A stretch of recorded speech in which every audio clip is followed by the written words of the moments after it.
জান্নাতুল ফেরদৌস আপনি আমাদের ইউটিউব চ্যানেলে লিখেছেন, আমি বিয়ের কাবিননামায় টাকার অঙ্ক না লিখে স্বামীর নাম লিখতে চাচ্ছি, যেন কখনো বিচ্ছেদের সম্ভাবনা তৈরি হলে মহারণা হিসাবে আবার স্বামীকে পাই। এটা জায়েজ কিনা দয়া করে জানাবেন। এমডি শরীফুল ইসলাম আপনি লিখেছেন, আমরা জানি তালাক নিন্দনীয় কাজ। জানার বিষয় হলো কি কি কারণে তালাক দেয়া যায়। প্রথমত, যখন স্বামী স্ত্রী উভয়ে নিজেদের মধ্যকার সম্পর্কটা দেখতে পাবেন যে শীতল থেকে শীতল হয়ে যাচ্ছে এবং একটা সময় গিয়ে জমাট বেঁধে গেছে, কোনোভাবে আর সেই সম্পর্ক ভালো হওয়ার মতো নেই, বরং সেই সম্পর্ক থেকে আল্লাহর অবাধ্যতার পথে যাওয়ার ভয় বা শঙ্কা যদি তৈরি হয়, আল্লাহ সুবহানাহু ওয়া তাআলা কোরআনে কারিমে সেটাকে বলেছেন যে ফাইন খাফা আল্লাহ ইউকিমা হুদুদ আল্লাহ, স্বামী স্ত্রী উভয় যদি আল্লাহর সীমানাটাও আর রক্ষা করতে পারবেন না মনে হচ্ছে, সীমা ছাড়িয়ে চলে যাবে, সেটা গালাগালি, হত্যা, খুন খারাপি বা আইন হাতে তুলে নেওয়া, এরকম পরিবেশ পরিস্থিতি হওয়ার আশঙ্কা যদি তৈরি হয়, তাহলে সেক্ষেত্রে উভয় পরিবারের দুজন বসে মিটমাট করার চেষ্টা করবেন। তাতেও যদি সমস্যার সমাধান না হয়, পরবর্তীতে তালাকের দিকে তারা যেতে পারেন। এটা হলো তালাকের একটা কারণ।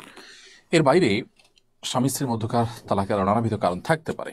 যখন এরকম হবে যে তাদের একজন এতটাই ফাঁসেকি জীবন যাপন করবেন যে তার সংশোধনের সমস্ত পথ বন্ধ হয়ে যায়, আশা ছেড়ে দেন, তখন সেক্ষেত্রে ভবিষ্যৎ প্রজন্ম এবং নিজের খারাপ সঙ্গী থেকে নিজেকে রক্ষা করবার প্রয়োজনে তালাকের উদ্যোগ নেওয়া যেতে পারে। এটা পরিবেশ পরিস্থিতির উপর নির্ভর করবে।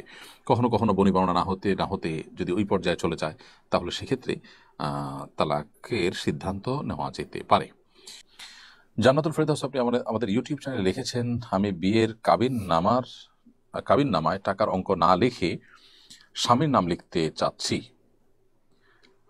যেন কখনো বিচ্ছেদের সম্ভাবনা তৈরি হলে মহারণা হিসাবে আবার স্বামীকে পাই। এটা জায়েজ কিনা দয়া করে জানাবেন। না বোন জান্নাতুল ফেরদৌস, এটা অভিনব আপনার আইডিয়া, কিন্তু এটা সঠিক নয়। বিয়ের কাবিননামায় আপনার এমন কিছু উল্লেখ করতে হবে যেটা আসলে কোনো একটা বিনিময়যোগ্য বা যেটার কোনো একটা মূল্য বের করা যায়। সো মোহর হিসাবে আপনি স্বামীর লেখাটা ভুল হবে।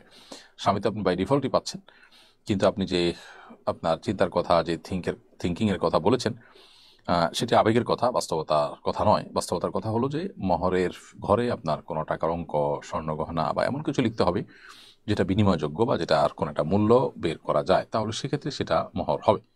এর বাইরে আপনি এমন কিছু যদি লেখেন যেটা আসলে মহর হওয়ার উপযুক্ত নয়, তাহলে সেক্ষেত্রে বিবাহ হয়ে যাবে।